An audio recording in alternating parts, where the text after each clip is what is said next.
Shares of electric car maker Rivian surging in their Wall Street debut. It was the biggest U.S. IPO since Alibaba back in 2014. That made yesterday a very good day for Rivian CEO Robert Frank. Joins us now with more. Hey, Robert.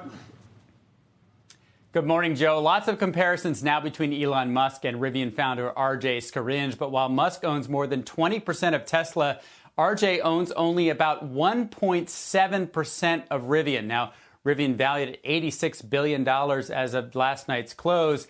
RJ is now a billionaire, but just barely. He does own 9% of the voting shares.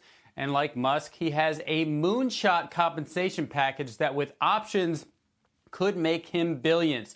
That's because in January, the board granted him a one-time option grant of 6.8 million shares and a performance grant of nearly 10 million shares. That could all be valued at over $10 billion if the company hits certain targets along the way. Now, to get them all, the share price has to eventually go to $295, and he has to stick around until 2030. Now, other big investors who had big paydays yesterday, Saudi billionaire Mohammed Abdul Latif Jameel, he has a stake now worth $11 billion. The Cox family, which owns Cox Automotive, their stake now at $4 billion. Amazon, their stake now over $17 billion.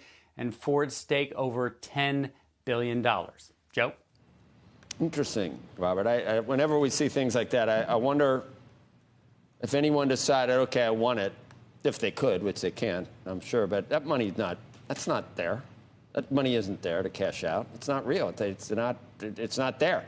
Plus, so does Scaringe automatically now not owe any taxes ever again because he's a billionaire? Is that how that works? It just drops to zero, right? That's the narrative, isn't it? Do you think he'll ever pay another dime? Well, he will in 2030 when these options exercise, just like Elon Musk, he will pay. And by the way, he only has to pay the Illinois flat tax of 4.95% instead of California's 13.3%. So he's already smarter than Elon when it comes to where he makes his options grants. MIT grad, did I read that right, I think? Yeah. Yep. PhD. Started the company with a mortgage on his house and a mortgage on his father-in-law. They lived in an apartment. And unlike Elon, who started with $1.5 billion from PayPal, so he had that cushion, RJ really started with nothing. And so this is a great story for him and the people that have helped him build this.